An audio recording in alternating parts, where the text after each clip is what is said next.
Alright YouTube, so as promised, here's my trailer review of Knives Out 3. So I'll say it definitely lives up to my expectations of what I expected from this trailer, which was the unexpected. One thing I definitely expected was, where I already knew pretty much, was that this trailer has an all-star cast, as did the first one, and even though I didn't see it, I know the second one did as well. I really like Daniel Craig's character in this trailer. He's really intriguing, and it's a different voice than he did in James Bond, which but sounds familiar, so maybe that's just a niche sort of thing I noticed. But I believe this movie also takes place in a little bit of a church setting, which is interesting because it's a lot of interesting things. And by that I mean it's a new setting from where the first one was in a family, and someone in the family was murdered and all sorts of family drama unfolded, as it was a pretty big family full of all-star Hollywood actors, funny enough. I'll say another thing I noticed is I remember Thomas Hayden Church as Sandman from Spider-Man 3, which I'm excited to see the Spider-Man trilogy come to theaters this month. But I will say I didn't even recognize him until they said it was him, because that just shows how long it's been since Spider-Man 3, and I don't know if he's been in too many movies, but he was definitely a great character in Spider-Man 3 as Sandman, so I'm sure he'll be an interesting character in this movie. He does look like a criminal and guilty in this movie, by the way.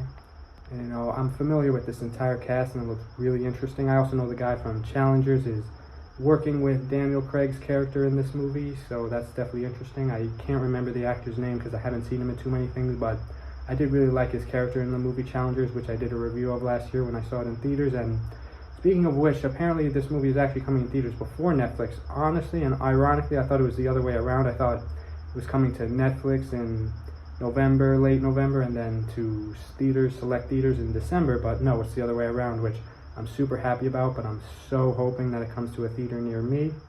But if it doesn't, I'm happy to make the trip to another theater and give you guys a review of this movie. So I'll say that I'm really excited to watch Knives Out 2, rewatch Knives Out 1, and check out Glass Onion. So this also gives me a reason to watch anything on Netflix, because like I've said, most Netflix series put me to sleep and do not interest me in the slightest, but it definitely looks like an exception. And yeah.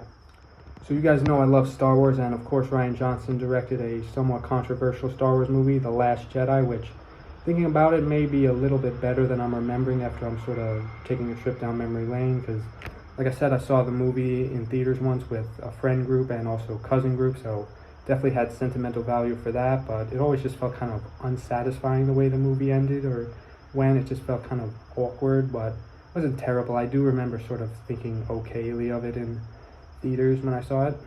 But I do know Rian Johnson was going to make a Star Wars trilogy, which I'll be doing a vlog about my theories on where that trilogy was going to go, but he did mention and sort of concluded that he accepts that that's probably not going to happen, which I doubt it will happen, honestly, but I'm really excited to see his Knives Out 3 and check out Glass Onion. So, all-star cast, great visuals, and I really love the setting. It sort of feels like it takes place back in time rather than in today's world, but I don't know, maybe that's just a theory of mine, and maybe we'll see how that plays out in the new vlog, or the new movie when I'm saying vlog, but maybe it's just the setting of where the movie is. I don't know, but I'm super excited for this movie, so I'm going to stop going in circles now and tell you guys thank you so much for watching. Stay for more soon. Goodbye.